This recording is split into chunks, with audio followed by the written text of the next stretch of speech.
This is Boomer Life on CISL 650. You load 16 tons, what do you get? Another day older and deeper in debt. St. Peter, don't you call me, 'cause I can't go. I owe my soul to the company store.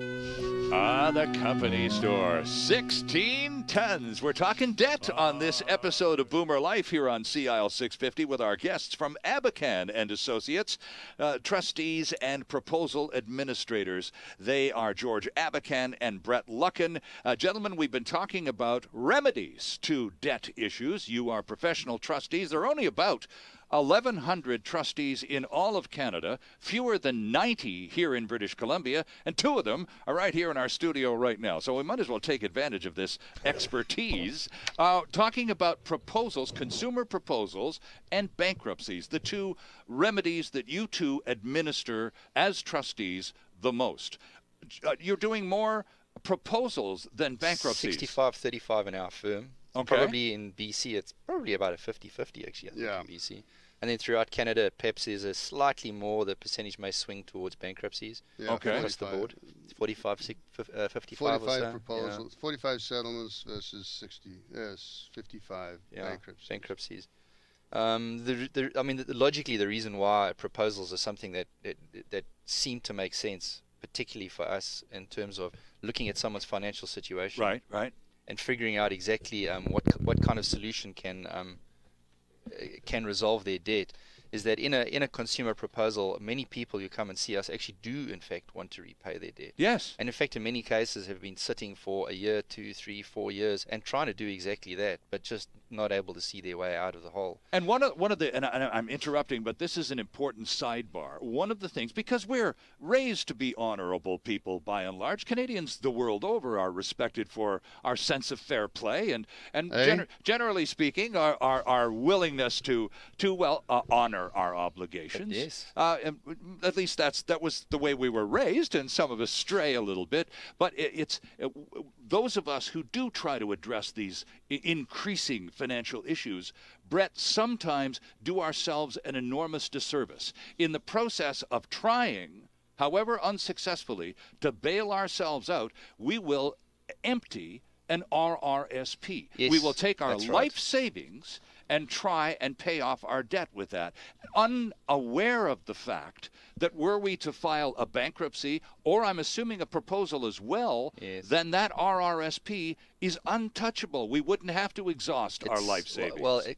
Yes, the logic is that in a bankruptcy, your trustee will get to claw back whatever you've put into your RRSP in the last year. In the last year. But everything before everything that prior to is that isolated, right? It's exempt. And I think what's key here is that you're right. You actually just hark back on, there were 5 things that I indicated are mistakes that people tend to make while they're trying to resolve their debt themselves.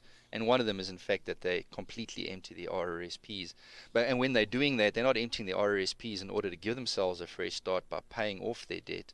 What they do is they empty their RRSPs incrementally over a period of time, and they're simply using that money to service their debt, but never actually really resolving it. And that's obviously a key mistake that you wouldn't want to do, because you get to some point in the future and in fact you have not resolved your debt, you still owe the money, and now you have no RRSPs and now you're having to go bankrupt. Right. As a matter of interest, I'm going to throw in a side issue here. The same thing happens with corporations. I mean, we just don't do personal bankruptcy. We don't do personal settlements. We also do corporate settlements and corporate things. Mm-hmm. And in corporations, they don't have RRSPs, but they have Revenue Canada. So the owner of the last resort, or the lender of last resort, is Revenue Canada, CRA. Right. So what happens is they don't pay their source deductions, they don't pay their GST, but they don't realize that they're all personal obligations. So, because they're directors. All right. So what happens is, as in the RRSPs, you get this incremental winding down of your RRSP to pay debt. Here you get incremental increases in your Revenue Canada debt to pay your current liabilities, when you should have gone to a trustee, ourselves hopefully, to have it analyzed and figure out before you end up having to pay that debt personally. Because source deductions, if it's not paid by the corporation, ends up being a director liability or a signing officer liability. You don't have to be a director. So the same with GST. It's a personal liability. So it helps to go to somebody like ourselves to have it analyzed. No cost in our case. Is it a myth, Brett, that in every resolution of debt, no matter what the outcome, whether it's a proposal or a bankruptcy, automatically the Canada Revenue Agency is always paid first? Is that almost the law? No, that's not true. So it is a myth. It is a myth. Okay. There are certain kinds of CRA debt, source deductions being the most obvious one, where they are stand in front of everybody, but that's primarily if you're a sole proprietorship with or a corporation. Where you've got salaries, wages, where you're deducting off the income of the employee, and you're supposed to be paying that over. That's trust money. That's trust money as far as CRA is concerned. As in general, it's trust money. But the rest of CRA debt, no, it's not something that necessarily gets paid up front. Very often, if you have made the mistake of doing as George said and running CRA debt up through the ceiling, they may have a very strong control over some kind of bankruptcy or proposal you may need to file as a result of that, which then, just like any other creditor, gives them the ability to fail, negotiate, demand more, create conditions, or whatever it might be. The part of the myth that you mentioned about CRA being in front probably comes from the United States, because in the United States you can't compromise IRS debt. And IRS debt is outside of the Bankruptcy Acts down there and continues on. Once again, guilty as charged. Watch too much American television. I guess that's it. Wanted to ask about the implications of filing either a consumer proposal or a bankruptcy on your credit rating. Obviously, you kind of hit rock bottom when you have to go through that process of either one.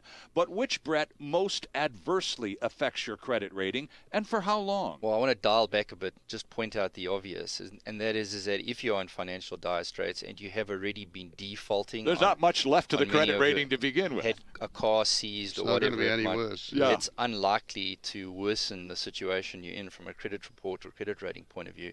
I'm looking at the lasting implications. Right. If anything, you're drawing a line in the sand and now actually trying to find your way up rather than going down a hill. You're going up the hill now. That's a fair point. Okay.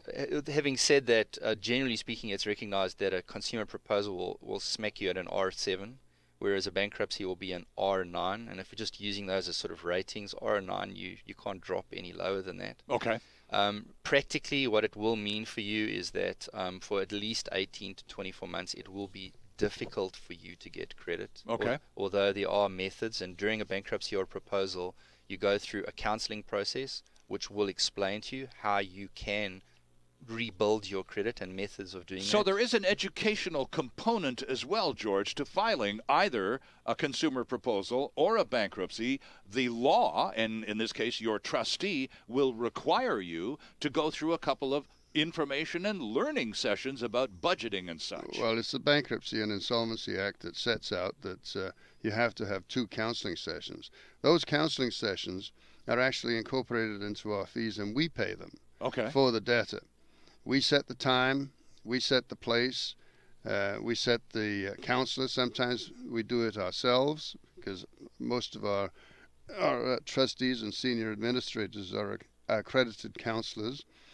But in any event, whatever those independent counselors are paid, they're paid by us, and it's taken out of the fees that we get on the servicing of a settlement or a bankruptcy. And as George points out, they're actually compulsory. It's part of the rehabilitation process. Yeah, it's obligatory. If you go through the process, counseling and that information is essential. And you should use that, in fact, as a method of educating yourself on how to improve your financial health going forward. The funny part of it is that some of the people that certainly I interview, they say, oh, we really you have to do counseling? Oh, I'll look forward to that. Yes. Interesting. The same with myself, in fact. Yes. Right. Many people People say, well, that's great. Learn. So anything I can get that will help me. Yes. Interesting. Well, we'll talk more a little about. We need to take a break here, but when we come back, we'll talk a little bit more about restoring one's credit after going through this process. And George, I'd also like to get some of your thoughts as you.